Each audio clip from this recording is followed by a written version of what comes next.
یہ محمد کاظمی کہتے ہیں کہ میں یہ شیخ مرتضیٰ انصاری جو رسائل مقاصد کے استاد بھی تھے، ان کے یہ شاگرد ہیں، یہ فرماتے ہیں کہ میں نجف اشرف میں ہوں، خیال آیا کہ کیوں نہ امام زمانہ سے ملاقات کی جائے۔ اللہم صلی علی محمد و آل محمد۔ چلو، یہ کہتے ہیں کہ میں نے امام زمانہ علیہ السلام کے لیے بڑی کوشش کی مگر ملاقات نہیں ہوئی۔ آخر میں مسجد صالح میں آیا اور وہاں بھی میں نے بہت کوشش کی مگر وہ ملاقات نہ ہوئی۔ مجھے کسی نے کوفے میں کہا کہ ایک آدمی ہے جو سبزی بیچتا ہے کوفے میں، وہ امام زمانہ سے متوسل ہے۔ میں نے کہا کہ اس سے رابطہ کروں۔ اب اس سے رابطے کے لیے میں گیا اور اسے دیکھا، اس کے ساتھ رہو رسم پیدا کیے، دکان پہ گیا، کوئی چیز خریدی، بیٹھا، ایسا ایسا مراسم ہو گئے۔ ایک دن جو میں مسجد صالح میں آیا تو اسے انہوں نے مجھے بتایا کہ میری امام زمانہ علیہ السلام سے متوسل ہے۔ میں نے کہا ایسا پوچھوں تو کیسے پوچھوں؟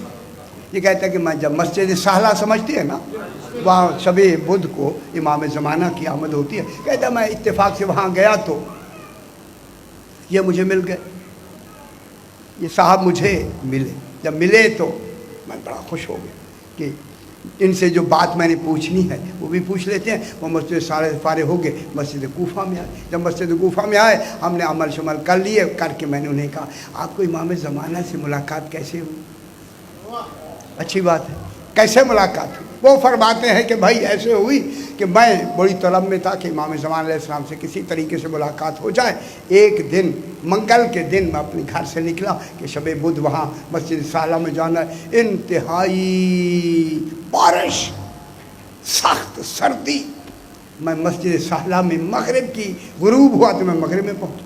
جب میں گیا تو مغرب میں کوئی آدمی نہیں، بالکل کوئی بشر نہیں۔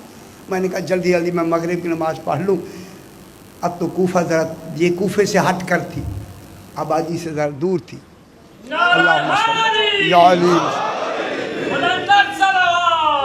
اللہم صلی علی محمد و آل محمد۔ بس 2-3 منٹ اور زحمتیں انشاءاللہ تمام ہوتی ہیں۔ تو یہ کہتے ہیں کہ میں وہاں گیا تو کوئی آدمی نہیں، لیکن میں نے کہا اچھا جلدی جلدی میں مغرب کی نماز پڑھ لوں اور عشاء کی باقی تعقیبات مسجد کوفہ میں، وہاں تو آبادی ہے۔ یہ کہتا ہے کہ میں ابھی پڑھ ہی رہا تھا تو میں نے محسوس کیا کہ روشنی ہو گئی اور وہاں چراغ بھی نہیں ہے، روشنی چراغ سے بھی زیادہ ہے۔ مگر میرے ذہن و گمان میں نے خیال کیا اچھا ہے کوئی زائرین آ گئے ہیں، لہذا چلو رونق ہو گئی۔ جب میں نے جلدی فارغ ہوا تو میں انہی کی طرف گیا تو میں نے دیکھا ذیشان انسان ہے جو عبادت میں مصروف ہے۔ خدا کے لیے جن کا امام عبادت کرنے والا ہو، ماننے والوں کو عبادت کرنا ضروری ہے، عبادت سے دور نہ جائیں خدا کے لیے، ٹھیک ہے۔ میں نے دیکھا ایک ذیشان انسان عبادت میں مصروف ہے، مگر قریب گیا، میں نے بھی جو پڑھنا تھا وہ پھر میں نے بھی شروع کر دیا۔ خیال آیا اگر یہ میرے ساتھ مسجد کوفہ چلے تو بہت اچھا ہے۔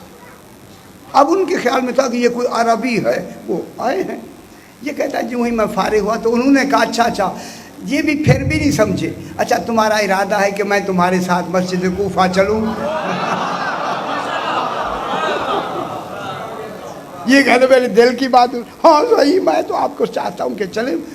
اچھا اب جو ہم باہر نکلے بارش ہو رہی تھی لیکن احساس ہی نہیں کہ بارش ہو رہی ہے، نہیں ہم جا رہے ہیں بالکل جگہ صاف، نہ کوئی بارش کا امکان ہے، خشک بالکل۔ چلتے چلتے ہم مسجد کوفہ میں آئے۔ اب جو ہی ہم مسجد کوفہ کے دروازے میں آئے تو میں نے دستک دی، اندر سے کہا کون ہے؟ وہ جو اندر تھے آدمی، انہوں نے کہا ہم آئے ہیں زائرین ہیں۔ انہوں نے کہا اتنی، اب اس نے مجھے چونکہ میں نے دروازہ کھول دیا، اتنی سخت بارش میں آئے ہو، اتنی سردی ٹھنڈی ہوا چل رہی ہے۔